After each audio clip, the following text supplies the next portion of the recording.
Assalamualaikum anak-anak, kembali lagi di pelajaran Sejarah Indonesia. Kita akan mempelajari tentang demokrasi liberal dan demokrasi terpimpin. Selamat menyaksikan.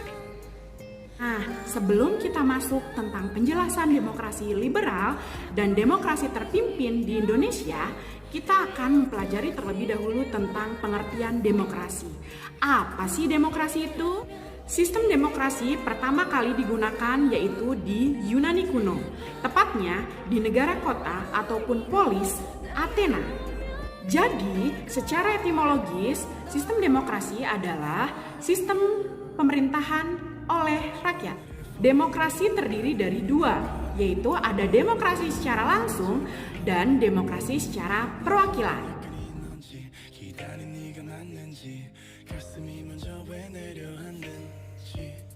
Demokrasi liberal menggunakan model demokrasi parlementer yang liberal. Kabinet dipimpin oleh seorang perdana menteri yang bertanggung jawab terhadap parlemen, sedangkan presiden hanya berkedudukan sebagai kepala negara. Demokrasi liberal terjadi di Indonesia dari tahun 1949 sampai tahun 1959.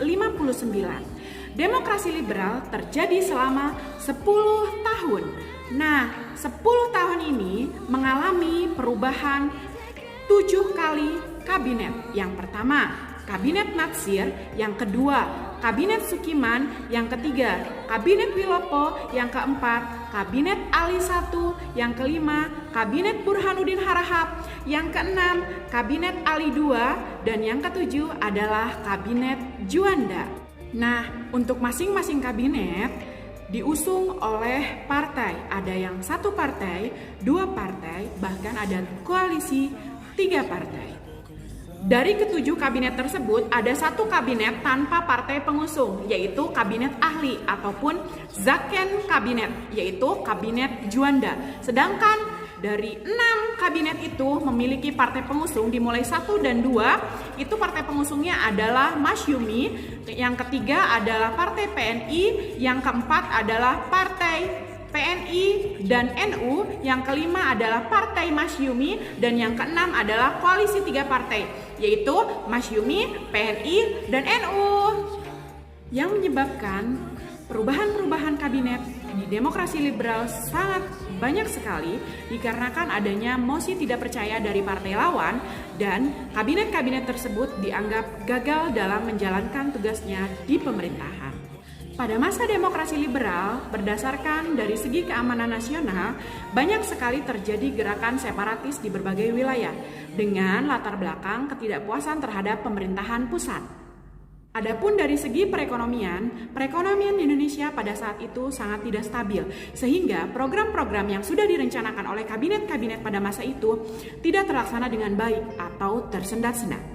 Kondisi negara pada saat itu yang semakin memburuk dan kegagalan konstituante dalam menyusun undang-undang mengakibatkan demokrasi liberal berakhir dengan dikeluarkannya Dekret Presiden 5 Juli 1959 oleh Presiden Soekarno. Isi dari dekret presiden itu sendiri yang pertama adalah dibubarkannya konstituante.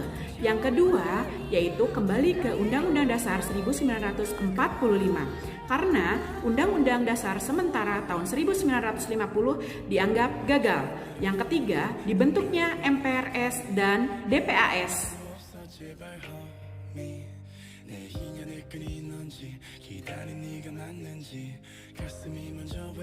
Nah anak-anak, sekarang kita masuk ke materi pembahasan demokrasi terpimpin. Nah, untuk demokrasi terpimpin berlangsung selama kurun waktu cukup singkat, yaitu dari tahun 1959 sampai tahun 1965.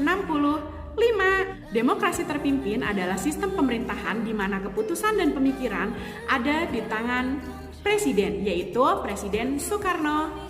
Demokrasi terpimpin berintikan yaitu musyawarah mencapai mufakat.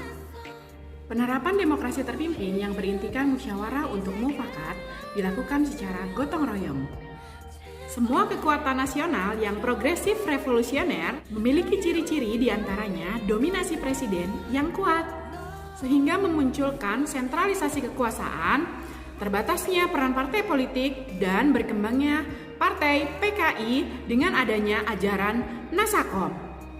Keberpihakan terhadap blok komunis dan politik perlawanan terhadap imperialisme barat tersebut bermuara pada munculnya tragedi nasional dengan dampak sosial yang berkepanjangan, yaitu peristiwa Gerakan 30 September 1965. Setelah penumpasan komunis di Indonesia berhasil, pemerintahan Soekarno dan demokrasi terpimpinnya pun berakhir dan digantikan oleh pemerintahan Soeharto yang menerapkan demokrasi Pancasila. Demikian pembelajaran sejarah kali ini.